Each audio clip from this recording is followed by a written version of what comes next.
9 hours Japan time, midnight UTC. I'm Takahiko Kobayashi with the news. In the headlines, Japan's governing Liberal Democratic Party has formally announced the election for its president, with 3 candidates registering their candidacy to replace Prime Minister Ryutaro Hashimoto. 4 United Nations workers, including the Japanese, have been shot dead in Tajikistan. And U.S. Federal Reserve Board Chairman Alan Greenspan says that Japan needs to promote land transactions to help revive its sagging economy. Now, the main news in detail. Japan's governing Liberal Democratic Party has formally announced the election for its president, with 3 candidates registering their candidacy to replace Prime Minister Ryutaro Hashimoto. Foreign Minister Keizo Obuchi, former Chief Cabinet Secretary Seiroku Kajiyama, and Health and Welfare Minister Junichiro Koizumi filed their candidacies by proxy on Tuesday morning. Voting takes place on Friday, with a total of 413 voters casting a ballot, including the party's lower and upper house members, as well as representatives of the party's local chapters. At the joint news conference in the afternoon, the 3 candidates emphasized their desire to bring about the recovery of the Japanese economy by reforming the tax system and disposing of financial institutions' bad loans. Mr. Kajiyama said that now is the time to overcome the recession and settle the issue of bad loans. He said, although he is already 72 years old, he will devote his life to making decisions to resolve the problems. Mr. Koizumi said that he takes very seriously the defeat of the LDP in the recent election, in which many Japanese expressed their wish for the governing party to change. He said he will make the LDP a party that will take the lead in creating new policies in Japan. Mr. Obuchi said that Japan should become a country with affluence and dignity that can be trusted by other countries in the 21st century. He said he hopes to coordinate power from the LDP as well as the private sector to form a strong cabinet to rescue the country. The head of the Democratic Party, Naoto Kan, has criticized the 3 candidates running in the presidential race. Mr. Kan was speaking to Democratic Party members of Parliament on Tuesday. He said that all 3 are promising permanent tax cuts and a freeze on the fiscal reform law, which the Democratic Party called for during the last session of Parliament and also during the recent upper house election campaign. Mr. Kan said that the LDP will not be able to implement these policies. 4 United Nations workers have been shot dead in Tajikistan. 4 bodies and a car were discovered on Tuesday, 50 meters below the mountain road, about 100 kilometers east of Dushanbe, the capital. The victims include a Japanese man, Yutaka Akino, military observers from Poland and Uruguay, and a Tajikistan interpreter. In June last year, a ceasefire was agreed on between the pro-Russian government of Tajikistan and opposing Muslim forces. UN staff are monitoring the peace process to prepare for a parliamentary election that will be held by the end of this year.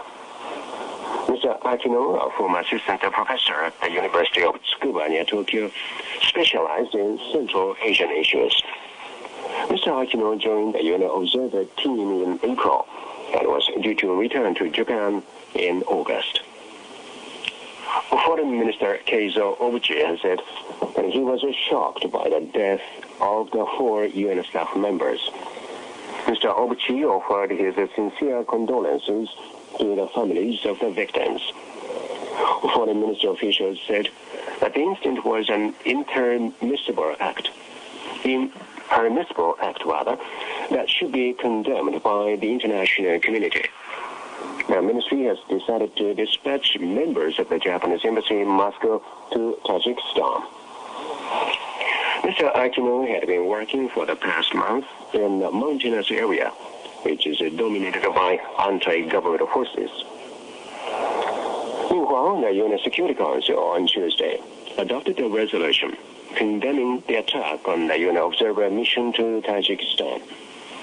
UN Secretary General Kofi Annan said in a statement that he was deeply depressed that the lives were lost on routine patrol.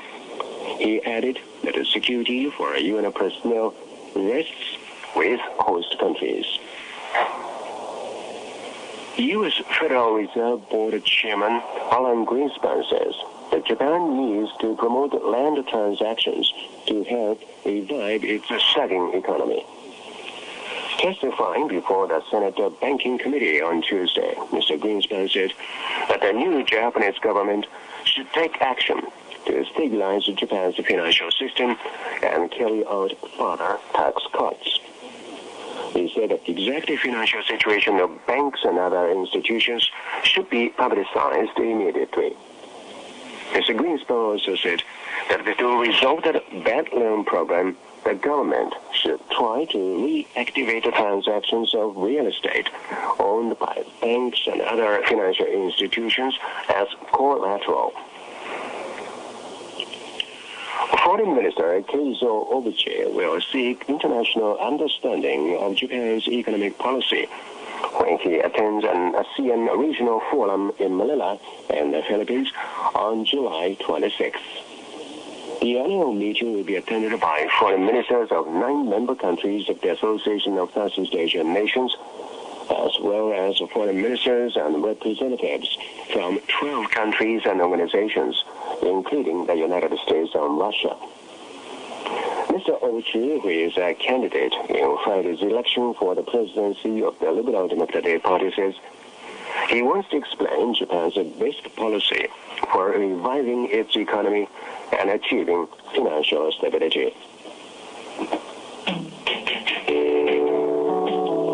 Now, here is a frequency notice. You are listening to Radio Japan, broadcasting on 11.705 megahertz, being relayed to eastern part of North America via Sackville, Canada.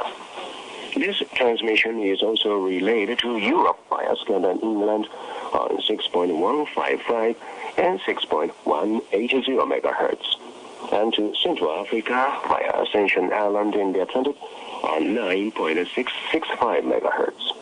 Listeners in Asia can also hear this transmission until 15 hours UTC on 11.815 and 13.650 megahertz. Now, other news.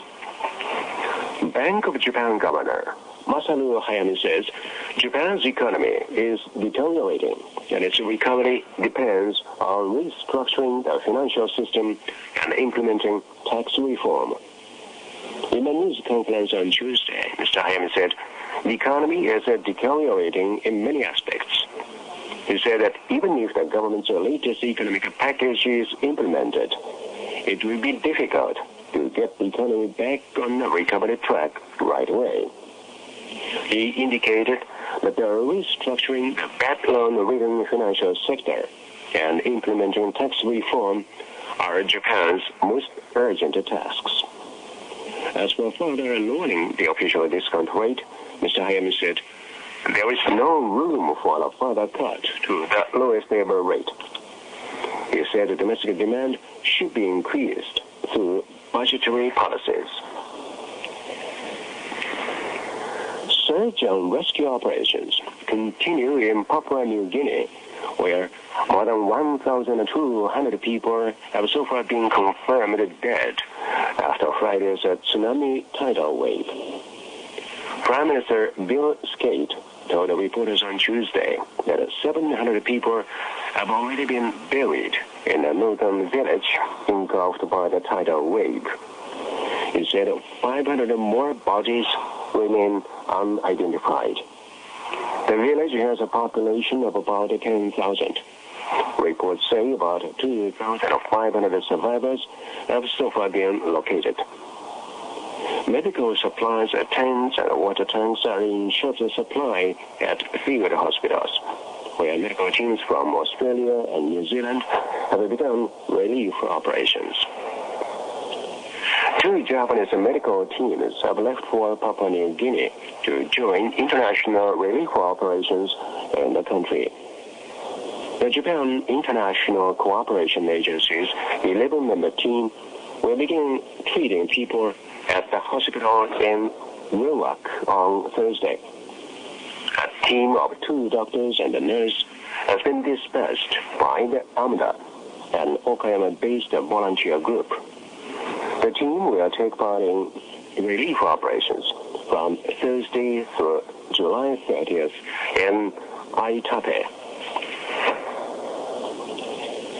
The Scottish researcher who successfully cloned the sheep says that the cloned pigs will be used for organ transplants within a decade. Dr. Ian Wilmot of the Russlin Institute in Edinburgh made the prediction in an interview with NHK in Tokyo on Tuesday. Dr. Wilmot and his fellow researchers produced a sheep named Dolly in 1996. Dolly was the first mammal to be successfully cloned from a cell from an adult animal. He said that by using cloning and gene recombination techniques, researchers will succeed in the relatively near future in producing certain types of protein that are needed to cure diseases in humans. Dr. Wilmot predicted that the cloned pigs, which can be used for human organ transplants, will be produced in 5 or 10 years.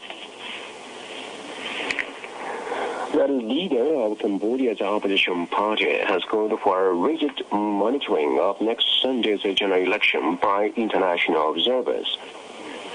Mr. Sam Rainsy told a news conference on Tuesday that during the election campaign, there have been frequent incidents in which supporters of his Sam Rainsy party were killed or intimidated.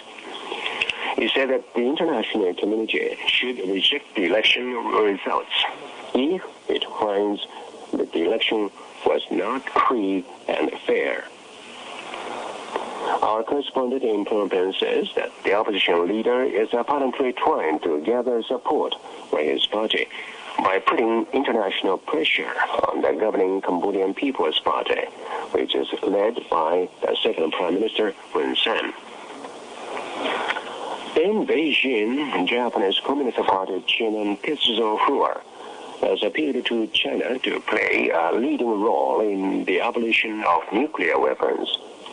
Mr. Fuwa made the appeal when he met the Chinese President Jiang Zemin on Tuesday. Mr. Fuwa said the resolve and decisions of nuclear powers are vital to abolishing nuclear arms. Mr. Jiang replied that he understands well the fervor of the Communist Party in Japan, the only country which has experienced nuclear attacks. He said that ever since China obtained nuclear weapons, it has maintained that it will never carry out a first strike, and that it will seek the abolition of nuclear arms. Well, finally, let's take a look at the top stories at this hour. Japan's governing Liberal Democratic Party has formally announced the election for its president, with 3 candidates registering their candidacy to replace Prime Minister Ryutaro Hashimoto. 4 United Nations workers, including a Japanese, have been shot dead in Tajikistan. And U.S. Federal Reserve Board Chairman Alan Greenspan says that Japan needs to promote land transactions to help revive its sagging economy. That's the news from Radio Japan.